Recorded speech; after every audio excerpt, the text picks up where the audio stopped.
The Airbnb smells like rosemary and burnt ambition when I walk through the door. Floor-to-ceiling windows frame downtown Austin like a postcard nobody asked for. All glass towers and November sunset bleeding orange across the Colorado River. My mother has already set the Thanksgiving table with cream linens she brought from home because she doesn't trust rental silverware. Kalen connects his laptop to the massive television mounted above the limestone fireplace. His hands shake. 30 years old and still fumbling with an HDMI cable like it might bite him. Almost ready, he says to no one in particular. I take my seat between Piper and some second cousin whose name I've already forgotten. Warren, my father, pours wine with the careful attention of a man investing in his son's future. Blythe hovers near Kalen's shoulder, straightening his collar even though we're family, even though none of this requires performance. Except it does. It always does with him. The first PowerPoint slide flashes onto the screen. AI Art Gallery, revolutionizing creative spaces. The font is Comic Sans. I press my lips together and study my water glass. So, Kalen begins, his voice cracking slightly. I've been working on this concept for 8 months now. 8 months. The same amount of time I spent closing the Riverside Plaza deal that netted my firm $4 million in management fees. He clicks to the next slide. It's a blurry screenshot of what might be AI-generated paintings, or possibly just abstract smears he found on Google Images. The intersection of technology and human creativity, he reads directly from the slide, represents an untapped market opportunity. Warren nods like Kalen just quoted scripture. Blythe actually takes notes on a small pad she pulled from her purse. I cut into my turkey. The meat is dry.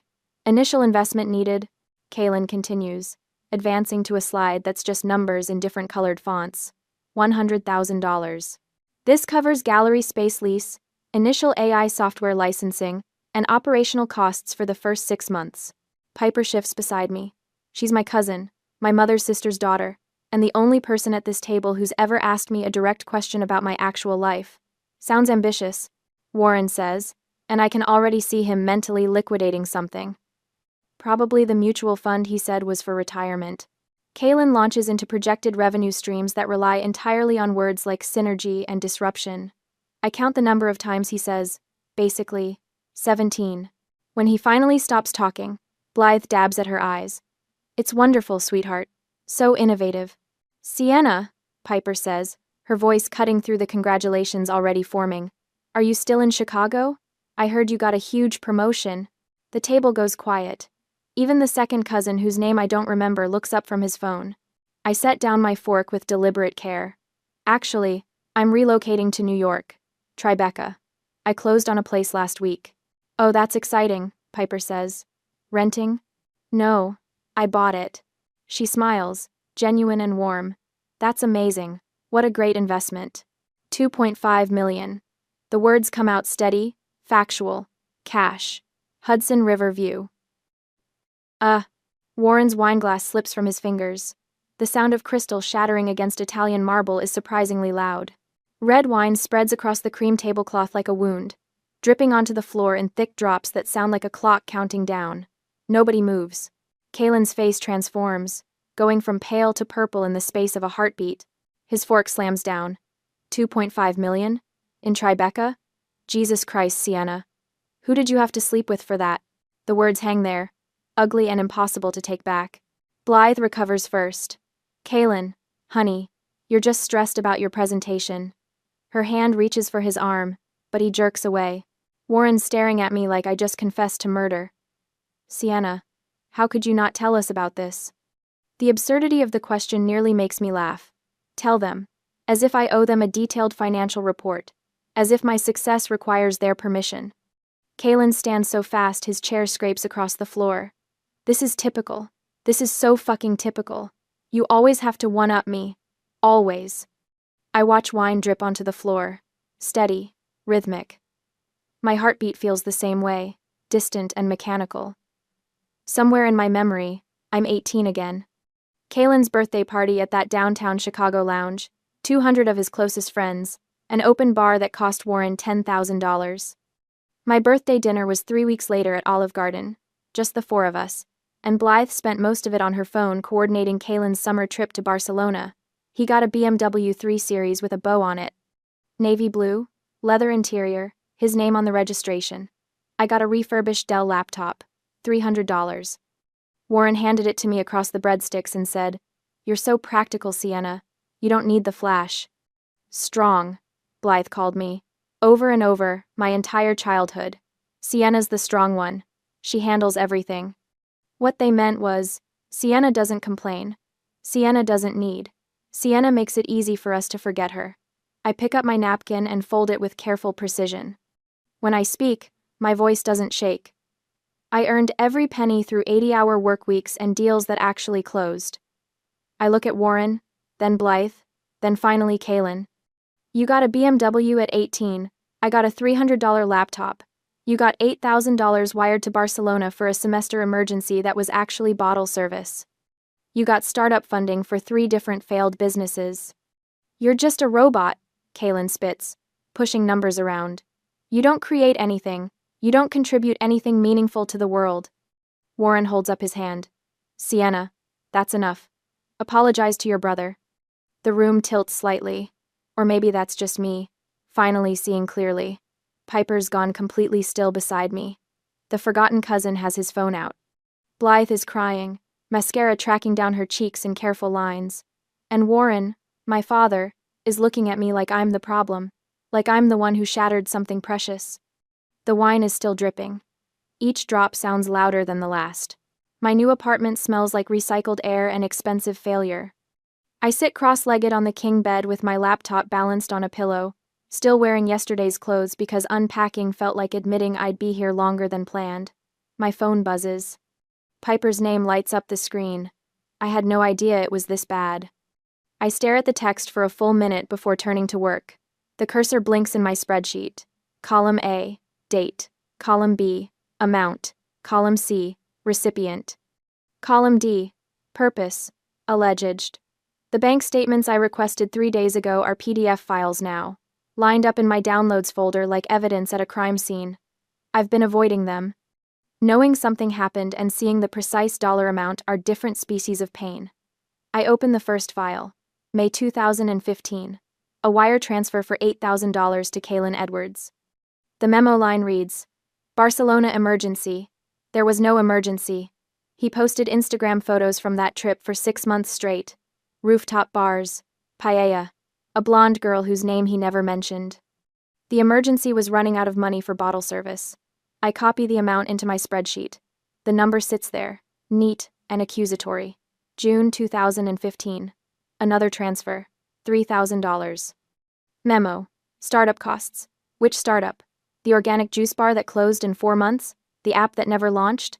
The vintage clothing store that got evicted for unpaid rent? I keep scrolling.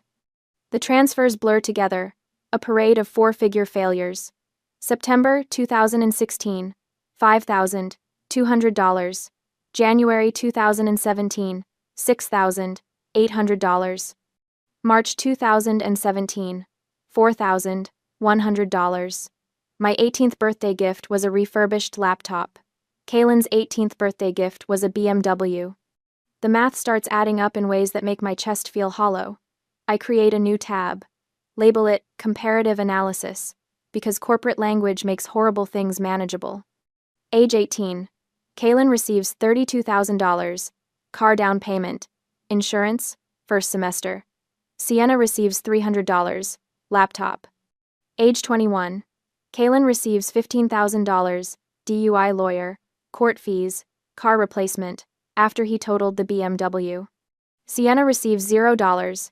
Paid own rent, own tuition, own existence. Age 25. Kaylin receives $28,000. First startup attempt. Sienna receives a phone call asking why she doesn't visit more often. The cursor hovers over a transfer from December 2018. $12,000. Memo. Holiday assistance. I remember that Christmas.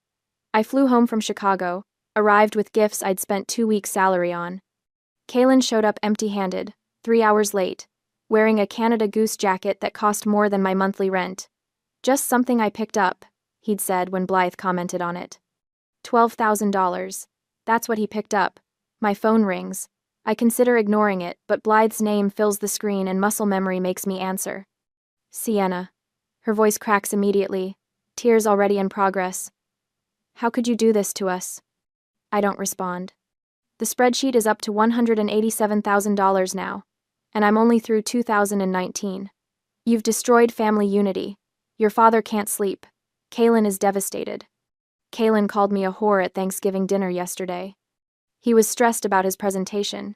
You know how sensitive he is. The tears shift into something sharper. Your success makes him feel worthless. I click to another bank statement. March 2020, $8,000. Memo. Pandemic relief. That's not my responsibility, I say. You're his sister. Blythe's voice rises. Family takes care of each other. Family. The word tastes like something spoiled. When's the last time anyone asked how I was doing? Silence. Then. You're always fine. You're the strong one. Right.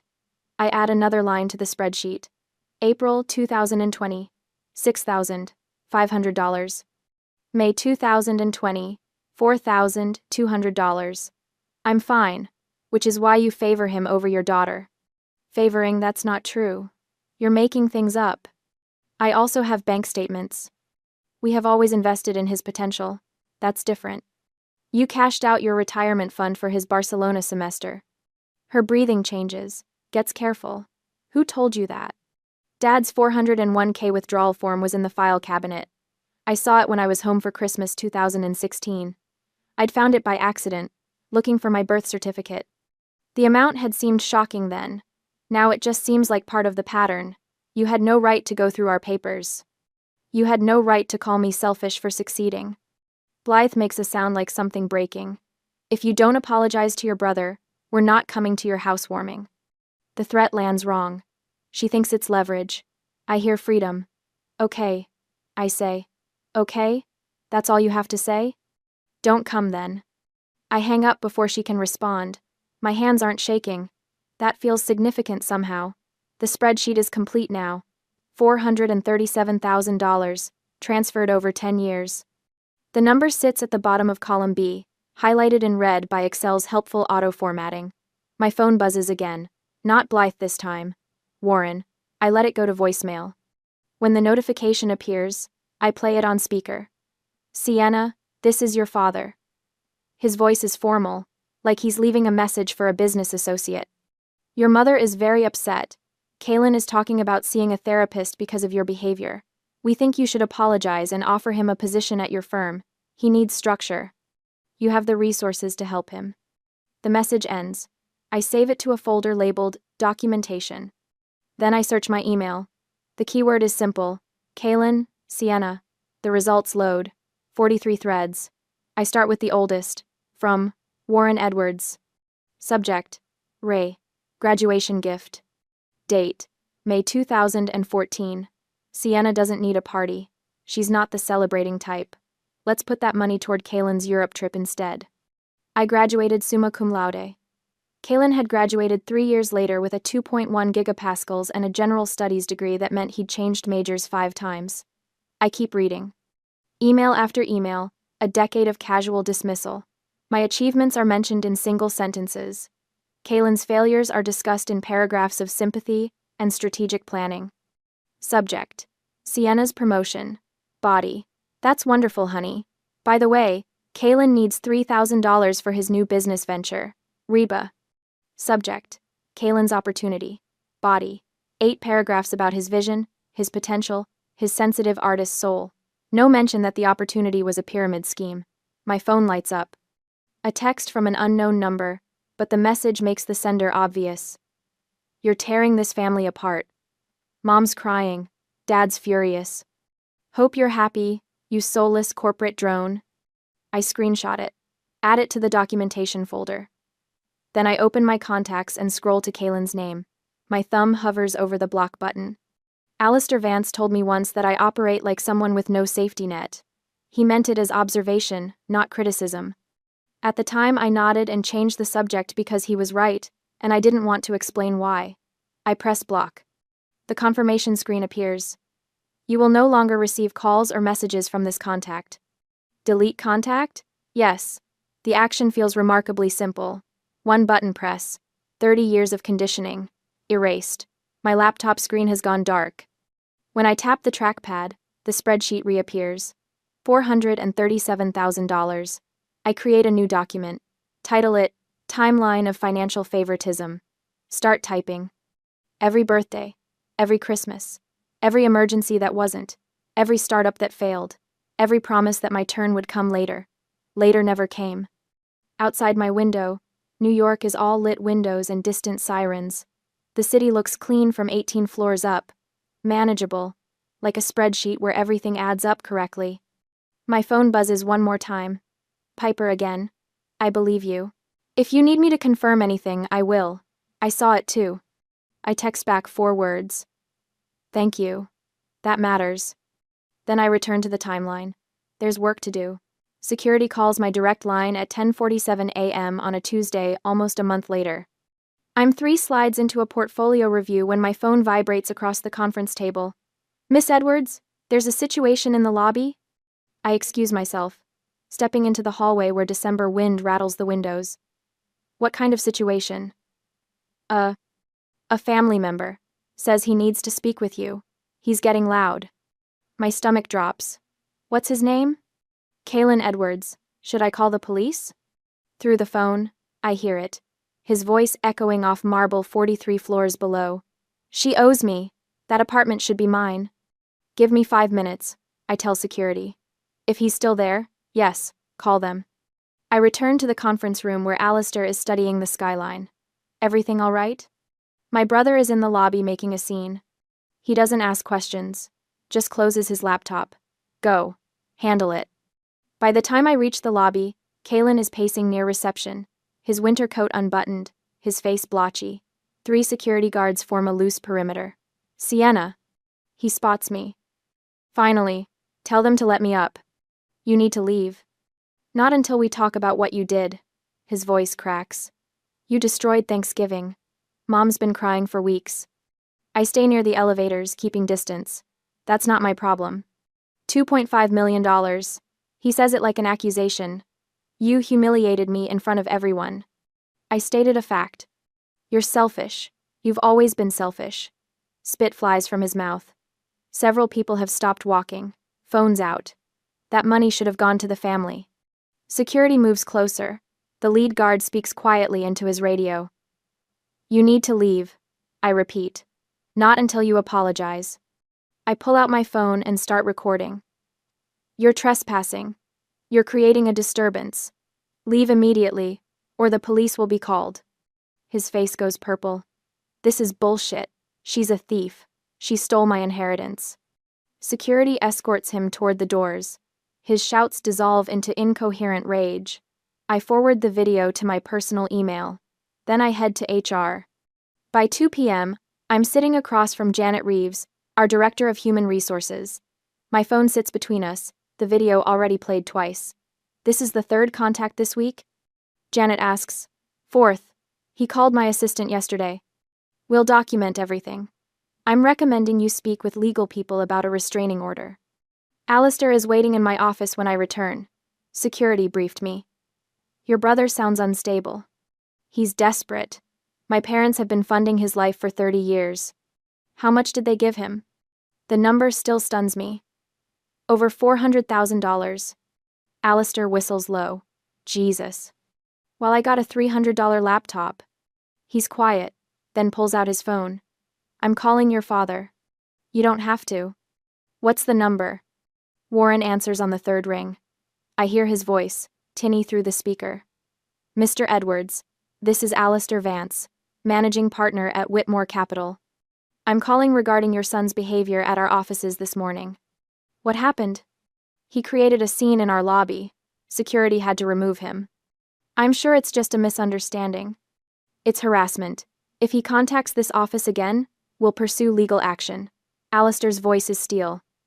Your daughter is brilliant. Your son is not her responsibility. Do not contact this office again. He ends the call before Warren can respond. Thank you, I say. Don't thank me. That needed to be said. That evening, a calendar invite appears. Family Zoom call tomorrow, 7 p.m. Family discussion, in the subject line. I know what this is, an ambush. Piper texts 5 minutes later. Did you get the Zoom invite? This feels like a setup. It is, I type back. But I'm going in anyway. You sure? I have the receipts. The next evening, I join the call from my dining room, the New York skyline glowing behind me. The gallery view fills with faces. Aunts, uncles, cousins, Blythe, and Warren, front and center. And Kalen, positioned in his Lincoln Park apartment that my parents pay rent for. Thanks for joining, Sienna, Warren begins. We thought it was time to clear the air. Kalen leans toward his camera. He's prepared, notes visible on his desk. He launches into a speech about family betrayal, about how my success came at his expense. She's made herself rich while I struggle. He says, voice breaking on cue. She's turned into this cold corporate robot. Blythe dabs at her eyes. Warren nods along. When Kalen finishes, Warren speaks. Sienna, do you have anything to say? I lean back. Let's talk about money. Kalen's eyes narrow. You got a BMW 3 Series for your 18th birthday. I got a $300 laptop. You got $8,000 wired to Barcelona. You've been given over $400,000 in the last 12 years. That's a lie. Blythe's voice is shrill. How dare you make up these numbers? I have bank statements. You're ungrateful, Warren says. Kalen leans forward, emboldened. See? She's crazy. She's making this up. The grid of faces shows confusion, shock. Some nod along with my parents. I realize it then. They will never admit it, not willingly, not publicly. The narrative they've constructed is too important. Good parents don't show blatant favoritism. Good parents don't drain retirement funds for one child while giving the other nothing. So they'll deny it forever. I see, I say quietly. This conversation is over. I close my laptop mid-protest, cutting off Warren's demands, Blythe's tears. My phone lights up with texts, most from relatives asking what happened. A few from cousins who witnessed the disparity, and one from a number I haven't seen in 3 years. Liam Kincaid. Heard about the family drama. Proud of you. I stare at his message, remembering his voice during our last fight senior year at DePaul. They're vampires, Sienna. Choose yourself. I chose them. I chose dysfunction over healthy love. He saw what I couldn't. I type back. Thanks. Should have listened to you. His response is immediate. You're listening now. That's what matters. The next morning, 3 things happen. Janet emails me a harassment documentation packet. Alistair delivers a security system for my Tribeca condo to my desk. And Piper calls. 3 aunts texted me after Zoom, she says. They admitted they saw favoritism. They just never said anything. Why not? Because speaking up meant becoming a target. I'm the target now. Yeah, but you can handle it. They can't. By Friday, my assistant has implemented a protocol. All family calls go to voicemail. All emails filtered. My parents can't reach me directly. It feels like breathing for the first time in 29 years. Saturday morning, I'm reviewing purchase agreements when my phone buzzes with an unknown number. A text message. Just a photo. Kalen at JFK Airport, boarding pass visible. One-way ticket to New York. Then a second message. Coming to get what's mine. I screenshot both and forward them to Janet and my attorney. Then I text back. See you in court. Because I'm spending Christmas in Tribeca. In my apartment with the Hudson River view, I'm not hiding anymore. The doorman at 47 Light Street has Kalen's photo taped inside his security binder. Frank, 62, former NYPD, takes his job seriously. When I handed him the restraining order paperwork 3 days ago, he studied Kalen's face like he was memorizing a wanted poster. He shows up, Frank says, tapping the photo. I handle it. Christmas Eve arrives cold and clear. My Tribeca apartment smells like pine from the small tree Piper helped me pick out last week. No ornaments. Just white lights and the view of the Hudson turning silver in the afternoon sun. My phone buzzes at 7:47 p.m. Building security. Miss Edwards, we have a situation in the lobby. I'm already pulling up the security camera feed on my laptop before Frank finishes his sentence. There he is. Kalen, wearing the same North Face jacket from Thanksgiving, pacing in front of the marble reception desk, his mouth is moving fast. Frank stands between him and the elevators, arms crossed. I'm watching the feed now, I tell Frank. Don't let him pass the desk. Not a chance. I screenshot the timestamp. 7:47 p.m. Document everything. That's what the lawyer said. Kaylin's voice rises loud enough that I can hear it through the phone. She's my sister. You can't keep me from seeing my own sister on Christmas Eve. Frank's response is too quiet to catch, but I see him gesture toward the door. The universal sign for leave. Kaylin doesn't leave. He pulls out his phone, probably calling my number that's been blocked since December 3rd. When that doesn't work, he turns to the windows facing the street. Starts shouting, "Sienna, I know you're up there, stop hiding." I end the call with Frank and dial 911.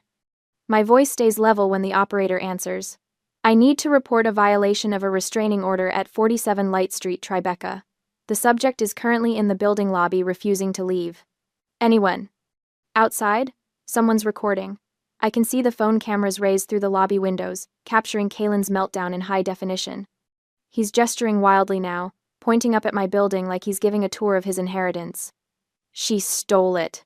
His voice carries up through 17 floors of luxury condos. "That apartment should be mine. She's stealing my inheritance." There is no inheritance. Our grandmother's trust goes to charity. But facts have never mattered to Kaylin. 2 NYPD officers arrive in 11 minutes. I time it. Frank meets them at the door, shows them the restraining order copy, and points to Kaylin. The whole interaction takes 90 seconds before they're escorting my brother away from the building, his voice still echoing off the surrounding buildings about theft and betrayal and family loyalty. By 9 p.m., the video is on Twitter, entitled, "Man-Child Melts Down at Luxury Building." 40,000 views. By midnight, 200,000. Someone's added subtitles. Another person made it a TikTok with a crying filter. Kaylin's face, purple with rage, becomes a meme. I forward everything to my attorney. Every view, every share, every comment calling him pathetic. Documentation. Blythe calls at 6:47 a.m. on Christmas morning. I let it go to voicemail. She calls again at 7:03.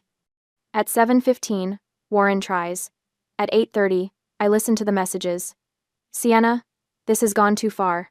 Blythe's voice shakes. "Your brother is devastated. He just wanted to talk to you. On Christmas. You've made him a laughingstock."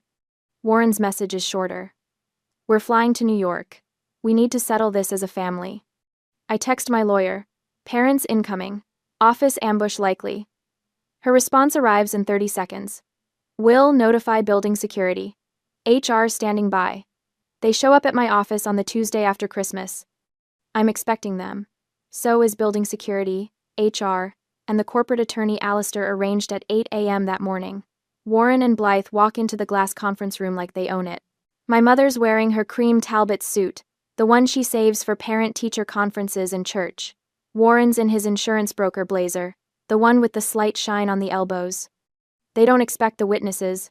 Jennifer from HR sits to my left. Marcus, the corporate attorney, sits to my right. Building security waits outside the glass walls, visible and ready. "What is this?" Blythe's composure cracks immediately. "We came to talk to our daughter." "You came to harass an employee at her workplace," Marcus says. His voice could cut steel. "Miss Edwards has agreed to this meeting with counsel present." I set my phone on the table, recording light visible. "Legal in New York with notice," which Marcus just provided. "Sienna, please." Warren tries his reasonable father's voice. "We just want to understand. Why are you doing this to Kaylin?" "Tell me about the investment strategy," I say. My voice could be discussing market trends. $400,000 over 12 years. Walk me through the logic. Blythe's eyes dart to Warren. He shifts in his chair. "We invested in Kaylin because he needed help," Blythe says finally. "You were always so capable. You didn't need us." There it is. I tap my phone screen, marking the timestamp. "So, my capability disqualified me from equal treatment," I say. Not a question. Warren leans forward. "Your success was supposed to support the family. That's what families do. The strong ones help the struggling ones." Marcus writes something down. Jennifer's face stays neutral, but her fingers tighten around her pen. "Can you repeat that?" I ask Warren. "For clarity." "You were supposed to help your brother," Warren says, his voice rising. "You make millions. He's struggling. Family means helping each other." I stop the recording, tap it twice. The playback fills the conference room. "Your success was supposed to support the family." Blythe's face goes white. Warren's mouth opens, then closes. That recording will be provided to our legal team, Marcus says, standing. This meeting is over. Any further contact with Miss Edwards will be considered harassment and will be met with immediate legal action. Security escorts them out. Blythe's crying. Warren's arguing with the guard about rights and family and respect. The elevator doors close on his protests. Jennifer touches my shoulder before she leaves. I have 3 brothers, she says quietly. I understand. Back in my office, the emails are already coming in. Piper's created a shared drive. Family documentation, she's titled it. Inside are folders, financial records, witness statements, social media evidence, Aunt Linda's contribution, photos from our 18th birthday, Kaylin's lounge party with the ice sculpture, my Olive Garden dinner, 4 people around a table meant for 8, cousin Marcus, a video of Kaylin's Barcelona stories, bragging about bottle service that cost $8,000 in one night. 3 more cousins submit written statements. They all start the same way. I witnessed preferential treatment. Alistair emails at noon. Corporate counsel is yours for as long as you need. Nobody threatens my directors. The investment firm posts a statement on LinkedIn that afternoon. We stand behind our managing director and her exemplary professional record. By week's end, Kaylin's AI art gallery investors are demanding refunds. His Instagram rants about family betrayal get screenshotted by my legal team. His threats about exposing family secrets are documented, time-stamped, forwarded. Warren's insurance firm receives an anonymous complaint about his son's public behavior. Nothing actionable, but enough to raise questions. The parents' retirement fund, already depleted from Kaylin's ventures, hits zero. Reality arrives in the form of a Lake Forest mortgage payment they can't cover. On New Year's Eve, the extended family group chat explodes. Someone leaked the $437,000 figure. Aunt Patricia demands an explanation. Uncle Robert wants to know if his mother's estate was accessed. The grandmother's estate attorney schedules an emergency review. The family Christmas dinner, already postponed from the 25th, gets cancelled entirely. Due to conflict, Blythe's email says. Nobody responds. I spend New Year's in my apartment, 17 floors above the city. Piper's here. Alistair and his wife bring champagne. Jennifer from HR stops by with her partner. My chosen family, assembled by choice rather than blood. At midnight, the fireworks over the Hudson paint my windows gold and silver. My phone buzzes. Unknown number. The text preview shows, "You destroyed everything." I delete it without reading the rest. Pour another glass of champagne. Toast to the family I built myself. Outside, the city celebrates. Inside, I'm finally free. The lawsuit arrives by courier at my Tribeca building on a Tuesday morning in February. The doorman hands me the manila envelope with an apologetic expression, as if he knows what's inside will ruin my coffee. Kaylin Edwards v. Sienna Edwards. Infliction of emotional distress. Demand, $500,000. I read the complaint standing in my marble lobby, still wearing my running shoes, my breath fogging the floor-to-ceiling windows that face the Hudson. The language is breathtaking in its delusion. I sabotaged his creative potential. I systematically undermined his confidence. I manipulated family resources to ensure his failure.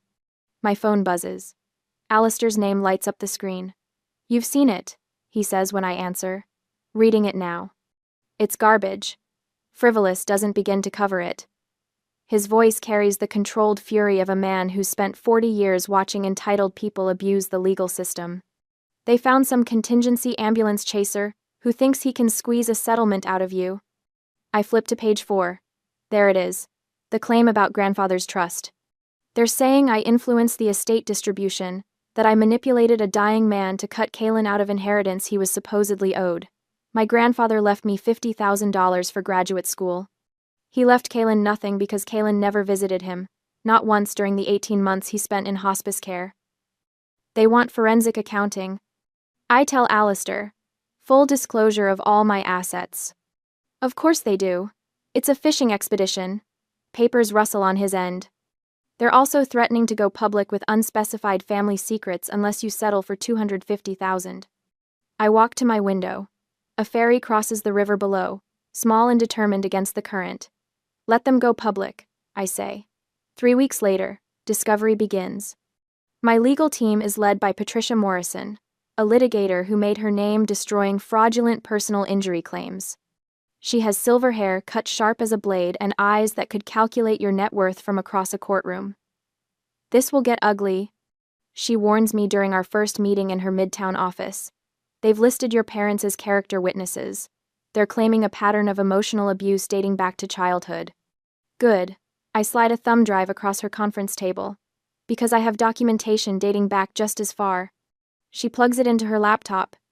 Her expression doesn't change as she scrolls through the files, but her fingers pause on the mouse for just a moment when she reaches the spreadsheet. 437,000, she says quietly. 437,000. Not including the 4,000 I spent on his DUI lawyer when he wrapped my Honda Civic around a telephone pole sophomore year. Patricia looks up. You paid for that? With my summer savings. I was supposed to buy a used car for my junior year. Took the bus instead. She makes a note. We'll need bank statements proving the transfers. I have 10 years of statements. Every birthday check they wrote him. Every emergency wire. Every failed business they funded. I meet her eyes. And I have the text messages where my mother admitted they did it because I didn't need help. Discovery reveals things even I didn't know. The deposition transcripts arrive in March, thick binders that Patricia walks me through in her office, while sleet batters the windows. Warren's testimony, page 47. We viewed Sienna as our retirement plan. She was always going to be successful. Kaylin needed more support. Blythe's testimony, page 62. The birthday parties were different because Kaylin is more social. He needed those experiences. Sienna preferred quiet celebrations. The lies are so smooth they've almost convinced themselves. But then there's page 93, where Patricia asked Blythe about the BMW versus the laptop. Well, yes, there was a disparity, but Sienna never complained. Did you ask if she minded? Long pause, recorded by the court reporter as lasting 14 seconds. No. Kaylin's deposition is a masterpiece of unforced error. Patricia barely has to push. He unravels like a sweater with one thread pulled. Name one business venture that generated revenue, she asks.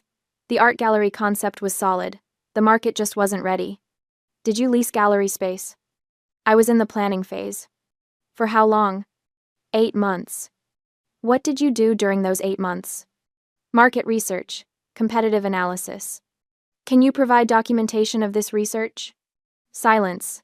Then, it was mostly conceptual.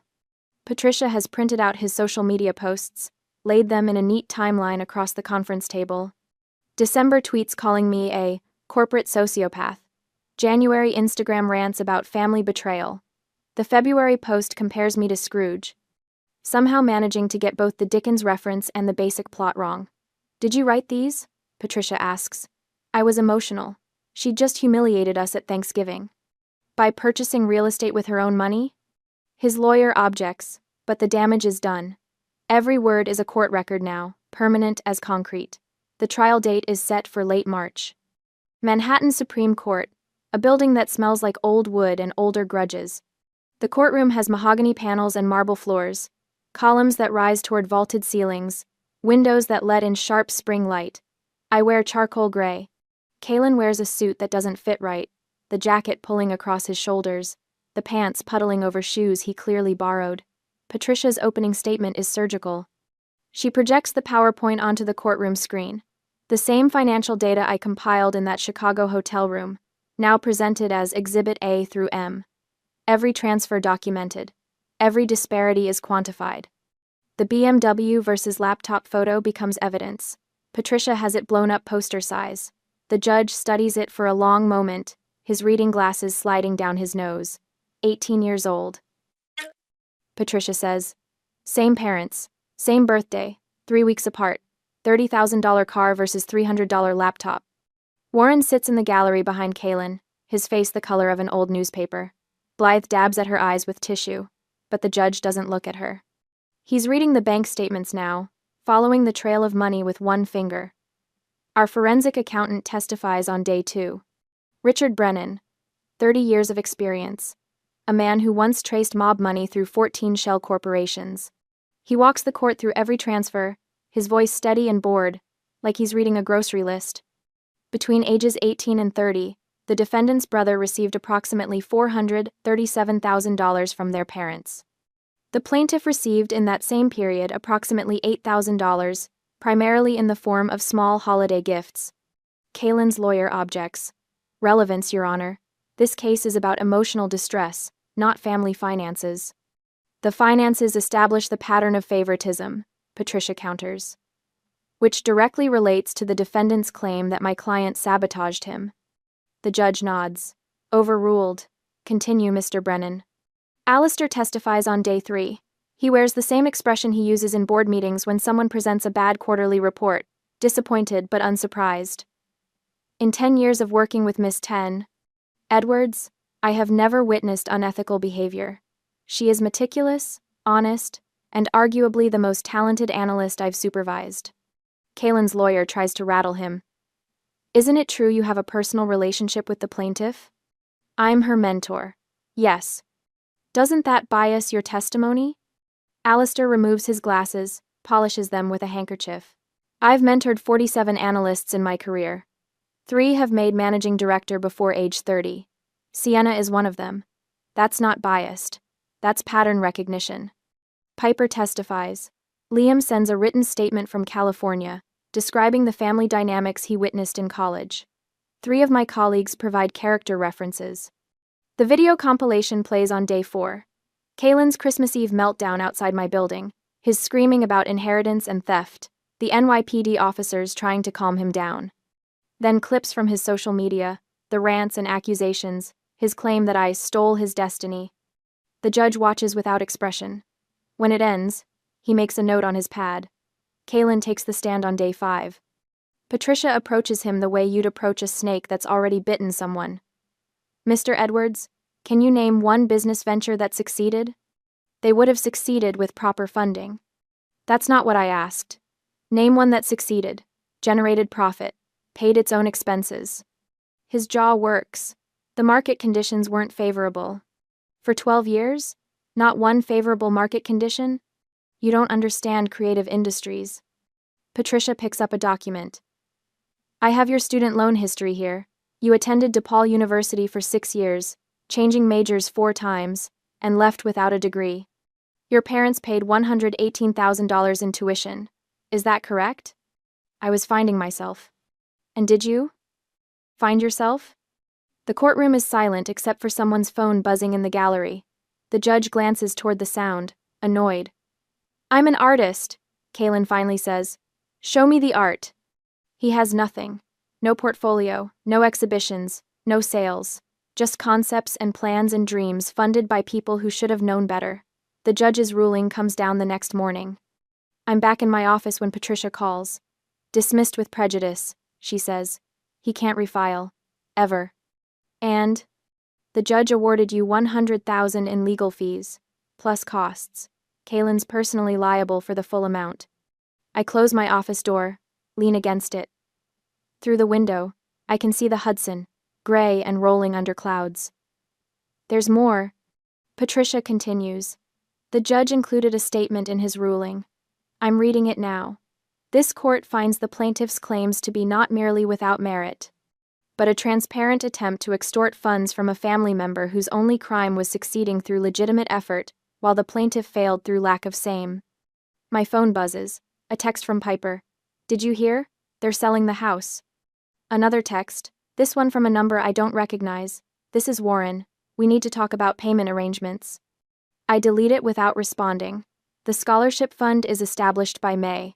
The Sienna Edwards Scholarship for first-generation students at University of Illinois. Full tuition, 4 years, renewable based on academic performance. The first recipient is a girl from rural Illinois, whose parents are factory workers. Her thank you letter arrives at my office in June. You gave me a chance, she writes, to be the first.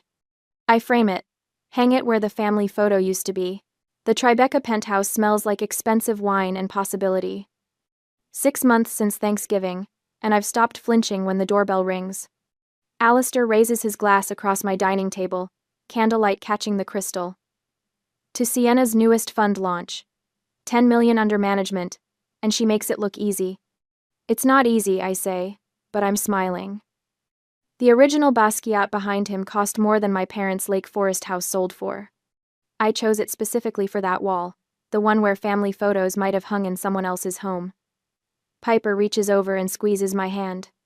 Around us, 8 people laugh and talk, passing dishes, refilling glasses, my chosen family, a senior partner from the firm, 2 women from my building, who became friends over morning coffee, Alistair's wife, a college roommate who flew in from Seattle.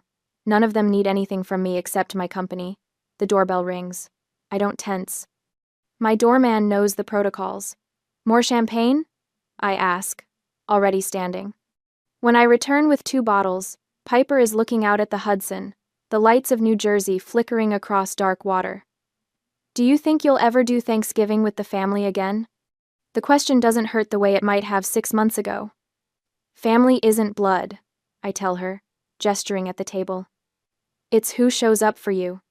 She nods slowly. We're in the same time frame, late November, but everything feels different.